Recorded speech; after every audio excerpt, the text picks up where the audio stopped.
നമസ്തേ, പ്രീതാസ് ഗാലറിയിലേക്ക് സ്വാഗതം. എല്ലാവരും സുഖമായിരിക്കുന്നു എന്ന് വിശ്വസിക്കുന്നു. ഇന്ന് നമ്മളോട് ഉണ്ടാക്കാൻ പോകുന്നത് വളരെ എളുപ്പത്തിൽ തയ്യാറാക്കാൻ പറ്റുന്ന 4 തരം കറികളോട് കൂടിയിട്ടുള്ള ഒരു ഉച്ചയൂണാണ്. വളരെ ഹെൽത്തിയാണ്, ഫാറ്റ് ലോസ് ജേണിക്കൊക്കെ പറ്റിയതാണിത്. കാരണം ഇതിൽ ഒരുപാട് ഫൈബറും പ്രോട്ടീനും എല്ലാം ബാലൻസ്ഡ് ആണ് അതിൽ.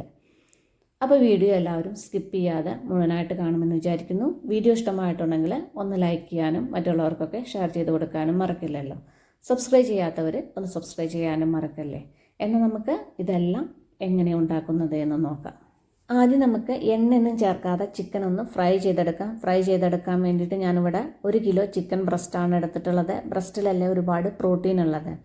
കഴുകിയതിന് ശേഷം ഇതുപോലെ ഒന്ന് കട്ട് ചെയ്ത് കൊടുത്തിട്ടുണ്ട്, ഉള്ളിലേക്ക് മസാലയൊക്കെ പിടിക്കാൻ വേണ്ടിയിട്ട്. കട്ടിയുള്ളതൊക്കെ ഒന്ന് കനം കുറച്ചെടുത്തിട്ടുണ്ട്. ഇനി നമുക്ക് ഇതൊന്ന് മാറ്റി വെച്ചിട്ട് ഇതിലേക്കുള്ള മസാല തയ്യാറാക്കാം. അതിന് വേണ്ടിയിട്ട് ഒരു പ്ലേറ്റിലേക്കൊരു 2.5 table spoon Kashmiri chilli powder ഇട്ട് കൊടുക്കുക.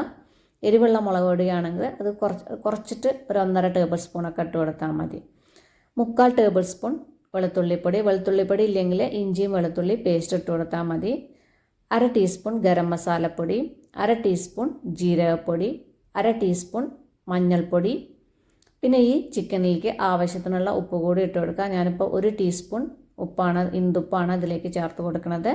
ഇനി ഇതിലേക്കൊരു 2 ടേബിൾ സ്പൂൺ തീരെ പുളിയില്ലാത്ത തൈര് ചേർത്ത് കൊടുക്കുക. തീരെ പുളിയില്ലാത്ത തൈരാവണം, പുളിയുള്ള തൈര് ചേർത്ത് കൊടുക്കരുത്. ഇനി ഇതിലേക്ക് കുറച്ച് നാരങ്ങാനീര് കൂടി ഒഴിച്ച് കൊടുക്കുക. ഏകദേശം ഒരു 1 ടേബിൾ സ്പൂൺ നാരങ്ങാനീരും കൂടി ഒഴിച്ചിട്ട് ഇത് നന്നായിട്ടൊന്ന് മിക്സ് ചെയ്തെടുക്കുക. കുറച്ച് വെള്ളം ഒഴിച്ചിട്ട്, അധികം വെള്ളം ഒഴിക്കേണ്ട, കുറച്ച് വെള്ളം ഒഴിച്ചിട്ട് ഒന്ന് മിക്സ് ചെയ്തെടുക്കുക. ഇപ്പം മസാലയൊക്കെ നേരെ മിക്സ് ചെയ്ത് കഴിഞ്ഞില്ലേ, ഇനി നമ്മൾ കഴുകി വെച്ച ചിക്കൻ പീസസ് എല്ലാം ഇതിലേക്ക് ഇട്ടിട്ട് അതിന് മുകളിൽ മസാല നേരെ ഒന്ന് തേച്ച് പിടിപ്പിക്കുക. വരഞ്ഞ സൈഡിൽ കൂടെയൊക്കെ നേരെ തേച്ച് പിടിപ്പിക്കുക. എല്ലാ ചിക്കൻ പീസസിലും നേരെ മസാല തേച്ച് പിടിപ്പിച്ച് കഴിഞ്ഞിട്ടുണ്ട്. ഇനി നമുക്ക് വേറൊരു പാത്രം വെച്ചിട്ട് അതിലേക്ക് ഈ ചിക്കൻ പീസസ് ഇതിലേക്ക് ഇട്ട് കൊടുക്കുക. ഇട്ടതിന് ശേഷം അടച്ചു വെച്ചിട്ട് ഒരു 1 മണിക്കൂർ നേരം ഒന്ന് റെസ്റ്റ് ചെയ്യാൻ വയ്ക്കുക. അപ്പോൾ ആ ചിക്കനിലേക്ക് മസാലയൊക്കെ നന്നായിട്ട് പിടിച്ച് കിട്ടേണ്ട, അതിന് വേണ്ടിയിട്ടാണ് 1 മണിക്കൂർ നേരം. ഇനി നിങ്ങളുടെ കയ്യിൽ ടൈം ഇല്ലെങ്കിൽ ചുരുങ്ങിയതൊരു 10-20 മിനിറ്റ് നേരെയെങ്കിലും ഒന്ന് റെസ്റ്റ് ചെയ്യാൻ വയ്ക്കുക. ഇനി കറി റെഡിയാക്കാം. കറി ഉണ്ടാക്കാൻ വേണ്ടിയിട്ട് ഒരു ബൗളിൽ ഒരു 3/4 ഭാഗം തൈര് എടുത്തിട്ടുണ്ട്. ഇത് തീരെ പുളിയില്ലാത്ത തൈരാണ്. പുളി ഇല്ലാത്ത തൈരാവണമെന്ന് നിർബന്ധമില്ല. പുളിയുള്ള തൈര് വെച്ചിട്ടും നിങ്ങൾക്ക് ഈ കറി ഉണ്ടാക്കാം. ഏതാണ് ഇഷ്ടച്ചാൽ അത് വെച്ചിട്ട് ഉണ്ടാക്കിക്കോളും. ഇനി ഇതിലേക്കുള്ള അരപ്പ് തയ്യാറാക്കാൻ വേണ്ടിയിട്ട് മിക്സിയിൽ ഒരു ചെറിയ ജാർ എടുത്തിട്ട് അതിലേക്ക് കുറച്ച് തേങ്ങ ഇട്ട് കൊടുക്കുന്നുണ്ട്. വലിയ 2 പിടി തേങ്ങയാണ് ചേർക്കുന്നത്. കഷ്ടി ഒരു അരമുറിയോളം തേങ്ങ ചേർക്കുന്നുണ്ട്. കുറച്ച് കറിയാണ് ഉണ്ടാക്കുന്നുള്ളൂ, അപ്പോൾ ഇത്രയ്ക്ക് തേങ്ങ മതി.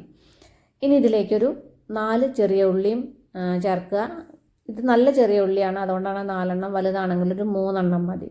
പിന്നെ ഒരു വെളുത്തുള്ളി അല്ലി, വലിയ വെളുത്തുള്ളി അല്ലി ആവുകൊണ്ട് ഇതൊന്ന് ചെറുതാക്കിയിട്ടൊന്ന് കട്ട് ചെയ്തിട്ട് കൊടുക്കുന്നുണ്ട്. ഇനി ഒരു 1/4 ടീസ്പൂൺ ജീരകവും, പിന്നെ നമ്മളിപ്പോൾ എടുത്ത് വെച്ച തൈരില്ലേ, അതിൽ ഒരു 2 ടേബിൾ സ്പൂൺ തൈര് ഇതിലേക്ക് ഇട്ട് കൊടുക്കുക. മുഴുവനായിട്ട് ഇട്ട് കഴിഞ്ഞാൽ നമുക്കിത് നേരെ അരച്ചെടുക്കാൻ പറ്റില്ല. അപ്പോൾ അതുപോലെ കുറച്ച് 2 ടേബിൾ സ്പൂൺ തൈര് ചേർത്തിട്ട് നന്നായിട്ടൊന്ന് അരച്ചെടുക്കുക. കറി ഉണ്ടാക്കാൻ വേണ്ടിയിട്ട് ഞാനിവിടെ ഒരു ചെറിയൊരു മൺചട്ടിയാണ് എടുത്തിട്ടുള്ളത്. അതിലേക്ക് നമ്മളിപ്പോൾ ഈ അരച്ച് വെച്ച തേങ്ങ അരപ്പ് ഇതിലേക്ക് ഇട്ട് കൊടുക്കുക. പിന്നെ നമ്മൾ നേരത്തെ അവിടെ എടുത്ത് വെച്ച തൈരുണ്ടല്ലോ, അത് നന്നായിട്ട് കട്ട ഉടച്ചതിന് ശേഷം ഇതിലേക്ക് ഒഴിച്ചു കൊടുക്കുക. അല്ലെങ്കിൽ മിക്സിയിലിട്ടിട്ട് ഒന്ന് അടിച്ചിട്ട് ഒഴിച്ചു കൊടുക്കുക. ഇനി ഈ മിക്സിയുടെ ജാറിൽ കുറച്ച് വെള്ളം ഒഴിച്ചിട്ട് അരപ്പുണ്ടല്ലോ, ആ വെള്ളം ഇതിലേക്ക് ഒഴിച്ചു കൊടുക്കുക. പിന്നെ ഇതിലേക്കൊരു 1/2 ടീസ്പൂൺ മഞ്ഞൾപ്പൊടി ഇട്ട് കൊടുക്കുക. മഞ്ഞൾപ്പൊടി വേണമെങ്കിൽ നിങ്ങൾക്ക് തേങ്ങയും കൂടെ കൂട്ടിയിട്ട് അരയ്ക്കാം. പിന്നെ ഈ കറിയിലേക്ക് ആവശ്യത്തിനുള്ള ഉപ്പ് ഇട്ടിട്ട് നന്നായിട്ടൊന്ന് മിക്സ് ചെയ്തെടുക്കുക. വെള്ളമൊക്കെ തിക്നെസ് നോക്കിയിട്ട് ആവശ്യത്തിനനുസരിച്ചിട്ട് ഒഴിച്ചു കൊടുക്കുക.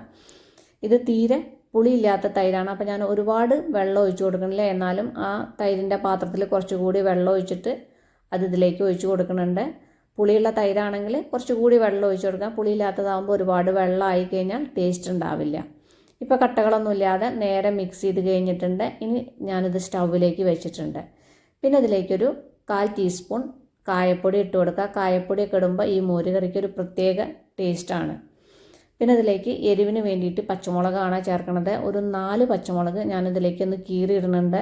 നിങ്ങൾക്ക് എത്രത്തോളം എരിവ് വേണമെങ്കിൽ അതിനനുസരിച്ചിട്ട് മുളക് ഇട്ട് കൊടുത്തോളൂ. പുളിയില്ലാത്ത തൈരാവുകൊണ്ട് ഞാനിതിലേക്ക് പഞ്ചസാരയൊന്നും ചേർക്കുന്നില്ല. പുളിയുള്ള തൈരാണെങ്കിൽ നിങ്ങളൊരു 1/4 to 1/2 ടീസ്പൂണോളം പഞ്ചസാര ഒന്ന് ചേർത്ത് കൊടുത്തോളൂ. അത് കറിക്ക് ടേസ്റ്റ് കൂടുകയുള്ളൂ. ഇനി ഇത് നേരെ മിക്സ് ചെയ്തതിന് ശേഷം ഇങ്ങനെ ഇളക്കിയും കൊണ്ടിരിക്കുക. തൈരാവുകൊണ്ട് പെരഞ്ഞി പോവാൻ സാധ്യത ഉണ്ട്. അപ്പോൾ ഇതുപോലെ ഇങ്ങനെ നന്നായിട്ട് ഇങ്ങനെ ഇളക്കിയും കൊണ്ടിരിക്കുക. ഒരുപാട് ഇട്ട് തിളപ്പിക്കേണ്ട ആവശ്യമൊന്നുമില്ല. അതൊന്ന് ജസ്റ്റ് ഒന്ന് ചൂടായിട്ട് തിള വരുന്നത് വരെ ആയാൽ മതി. ഇപ്പം കറിയുടെ അരികു കൂടെ ചെറുതായിട്ട് തിള വരുന്നുണ്ട്. ഇനി ഇതിലേക്ക് ഒരു തണ്ട് കറിവേപ്പില ഇട്ട് മിക്സ് ചെയ്തിട്ട് സ്റ്റവ് ഓഫ് ചെയ്യാം. പിന്നെ അതിലേക്കൊന്ന് താളിച്ചൊഴിക്കണം. താളിച്ചൊഴിക്കാൻ വേണ്ടിയിട്ട് ഒരു പാൻ വെച്ചിട്ട് അതിലേക്ക് കുറച്ച് വെളിച്ചെണ്ണ ഒഴിച്ചു കൊടുക്കുക. പിന്നെ ഒരു ടീസ്പൂൺ കടുകും ഒരു 8-10 മണി ഉലുവയും ഇട്ടുക. കടുകും ഉലുവയൊക്കെ ഒന്ന് പൊട്ടി വരുമ്പോൾ ഇതിലേക്ക് കുറച്ച് ഞാൻ ചെറിയ ഉള്ളി നൈസായിട്ട് അരിഞ്ഞെടുത്തിട്ടുണ്ട്. അത് ഇതിലേക്ക് ഇട്ടിട്ട് ഒന്ന് വഴറ്റിയെടുക്കുക. ഇപ്പോൾ ഉള്ളിയുടെ കളറൊക്കെ ഒന്ന് മാറി വന്നിട്ടുണ്ട്. ഇനി ഒരു തണ്ട് കറിവേപ്പില ഊരിയിട്ടിട്ട് അതും ഇട്ട് കൊടുക്കുക. കുറച്ച് വറ്റൽമുളകും കൂടി ഇട്ടിട്ട് ഒന്നുകൂടി ഒന്ന് ഫ്രൈ ചെയ്തെടുക്കുക. ഇപ്പോൾ ഉള്ളിയൊക്കെ നന്നായിട്ട് ചുമക്കനായിട്ടുണ്ട്. ഇനി നമുക്കിത് കറിയിലേക്ക് ഒഴിക്കാം. കറിയിലേക്ക് ഒഴിച്ചിട്ട് ഒന്ന് അടച്ചു വെക്കുക കുറച്ച് നേരം. അടുത്ത കറി ഉണ്ടാക്കാൻ വേണ്ടിയിട്ട് കുക്കറിലേക്ക് തലേ ദിവസം വെള്ളത്തിലിട്ട് കുതിർത്തിട്ട് നന്നായിട്ട് കഴുകിയെടുത്ത വെള്ളപ്പയറാണ്. അത് ഇതിലേക്ക് ഇട്ട് കൊടുക്കുക. പിന്നെ അതിലേക്ക് കുറച്ച് വെള്ളം ഒഴിച്ചു കൊടുക്കുക. വെള്ളപ്പയറിൻ്റെ മീതെ വെള്ളം നിൽക്കണം. ഇനി കുക്കർ അടച്ചു വെച്ചിട്ട് വിസിലിട്ടിട്ട് ഒരു 4-5 വിസിലടുപ്പിക്കുക. അപ്പുറത്ത് ഞാൻ ചോറും ഉണ്ടാക്കാൻ വെച്ചിട്ടുണ്ട്. ഇപ്പോൾ വെള്ളപ്പയർ നന്നായിട്ട് വെന്തിട്ടുണ്ട്. ഇനി ഇതിലേക്ക് ഒരു ചെറിയൊരു കഷ്ണം മത്തങ്ങ കട്ട് ചെയ്തിട്ട് നന്നായിട്ട് കഴുകിയെടുത്തിട്ടുണ്ട്. ഈ മത്തങ്ങ കഷ്ണങ്ങൾ ഇതിലേക്ക് ഇട്ട് കൊടുക്കുക. പിന്നെ എരിവിന് വേണ്ടിയിട്ട് ഒരു 4-5 പച്ചമുളകും കീറിയിടണ്ട. എരിവ് വേണ്ടവർക്ക് അത് ഉടച്ച് ചേർത്താൽ മതിയല്ലോ. ഇനി ഇതിലേക്ക് കുറച്ച് വെള്ളം ഒഴിച്ചു കൊടുക്കുക. അധികം വെള്ളം വേണ്ട. പിന്നെ ഈ കറിയിലേക്ക് ആവശ്യത്തിനുള്ള ഉപ്പ് ഇട്ട് കൊടുക്കുക. മത്തങ്ങയ്ക്ക് മധുരം കുറവാണ്. അപ്പോൾ ചെറിയ 2 കഷ്ണം ശർക്കരയും കൂടി ഇതിലേക്ക് ഇട്ട് കൊടുക്കുന്നുണ്ട്. ഇട്ടതിന് ശേഷം നേരെ ഒന്ന് മിക്സ് ചെയ്യുക. മിക്സ് ചെയ്തതിന് ശേഷം ഒരു വിസിൽ കൂടി ഒന്ന് അടുപ്പിക്കുക. ഇപ്പം മത്തങ്ങയും പയറൊക്കെ നന്നായിട്ട് വെന്തിട്ടുണ്ട്. വെള്ളവും നന്നായിട്ട് കുറുകി വന്നിട്ടുണ്ട്. ഇത്രയ്ക്ക് വെള്ളം മതി. ഇനി ഇതിലേക്ക് ഒരു തണ്ട് കറിവേപ്പില ഊരി ഇട്ട് കൊടുക്കുക. പിന്നെ ഒരു ടേബിൾ സ്പൂൺ പച്ചവെളിച്ചെണ്ണയും കൂടി ഒഴിച്ച് മിക്സ് ചെയ്തതിന് ശേഷം സ്റ്റവ് ഓഫ് ചെയ്യുക. ഇനി നമ്മൾ ഇവിടെ ഉണ്ടാക്കാൻ പോകുന്നത് ഒരു മെഴുക്ക് പുരട്ടിയാണ്. അതിന് വേണ്ടിയിട്ട് ഞാനിവിടെ കുറച്ച് അമരയ്ക്ക പൊടിയായിട്ട് അരിഞ്ഞെടുത്തിട്ടുണ്ട്. ഇതുപോലെ ഒന്ന് അരിഞ്ഞെടുക്കാം. ഉപ്പേരി ഉണ്ടാക്കാൻ വേണ്ടിയിട്ട് ഒരു പാൻ വെക്കുക. പാൻ വെച്ചിട്ട് അതിലേക്ക് ഒരു 1.5 ടേബിൾ സ്പൂൺ വെളിച്ചെണ്ണ ഒഴിച്ചു കൊടുക്കുക. അധികം എണ്ണ വേണ്ടാന്ന് കരുതിയിട്ടാണ്. വേണ്ടവർക്ക് കൂടുതൽ ഒഴിച്ചു കൊടുക്കുക. ഇനി ഇതിലേക്കൊരു 1 ടീസ്പൂൺ കടുക് ഇട്ട് കൊടുക്കുക. കടുക് ഒന്ന് പൊട്ടി വരുമ്പോൾ ഞാനിവിടെ കുറച്ച് ചെറിയ ഉള്ളി ചതച്ചെടുത്തിട്ടുണ്ട്. 4-5 വെളുത്തുള്ളി അല്ലിയും ചതച്ചെടുത്തിട്ടുണ്ട്. 3-4 പച്ചമുളകും ചതച്ചിട്ടുണ്ട്. ഇത് ഇതിലേക്ക് ഇട്ട് കൊടുക്കുക. പിന്നെ ഇതിലേക്ക് ഒരു തണ്ട് കറിവേപ്പിലയും കൂടി ഊരിയിട്ട് അതും ഇതിലേക്ക് ഇട്ട് കൊടുക്കുക. ഇട്ടതിന് ശേഷം ഇതൊന്ന് വഴറ്റിയെടുക്കുക. നിങ്ങളുടെ കയ്യിൽ ചെറിയ ഉള്ളി ഇല്ലെങ്കിൽ സവാള യൂസ് ചെയ്തോളൂ. പിന്നെ ഇതിലേക്കൊരു 1/2 ടീസ്പൂൺ മഞ്ഞൾപ്പൊടിയും കൂടി ഇട്ടിട്ട് ഒന്നുകൂടി ഒന്ന് മിക്സ് ചെയ്തെടുക്കുക. ഇനി ഇതിലേക്ക് നമ്മൾ ഈ കട്ട് ചെയ്ത് വെച്ച അമരയ്ക്കുണ്ടല്ലോ, അമരയ്ക്ക ഇതിലേക്ക് ഇട്ട് കൊടുക്കുക. പിന്നെ ഈ ഉപ്പേരിയിലേക്ക് ആവശ്യത്തിനുള്ള ഉപ്പ് കൂടി ഇട്ട് കൊടുക്കുക. ഉപ്പിട്ടതിന് ശേഷം ഒന്ന് നേരെ മിക്സ് ചെയ്യുക.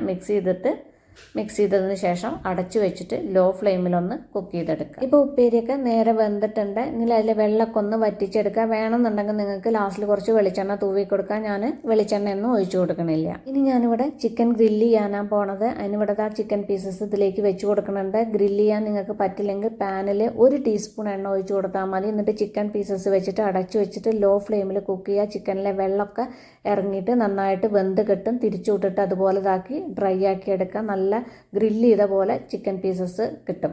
ഇപ്പോൾ ചിക്കനും റെഡി ആയിട്ടുണ്ട്. ഇനി ഇതിൻ്റെ കൂടെ ഞാൻ കുറച്ച് സലാഡും കൂടി ഉണ്ടാക്കിയിട്ടുണ്ട്. അപ്പോൾ ഇതെല്ലാം എല്ലാവരും ഒന്ന് ട്രൈ ചെയ്ത് നോക്കൂ. നിങ്ങളുടെ ഫീഡ്ബാക്കൊക്കെ എന്നെ അറിയിക്കാൻ മറക്കല്ലേ. അപ്പോൾ നമുക്കിനി അടിപൊളി പുതിയ റെസിപ്പിയുമായി കാണാം. നന്ദി, നമസ്കാരം.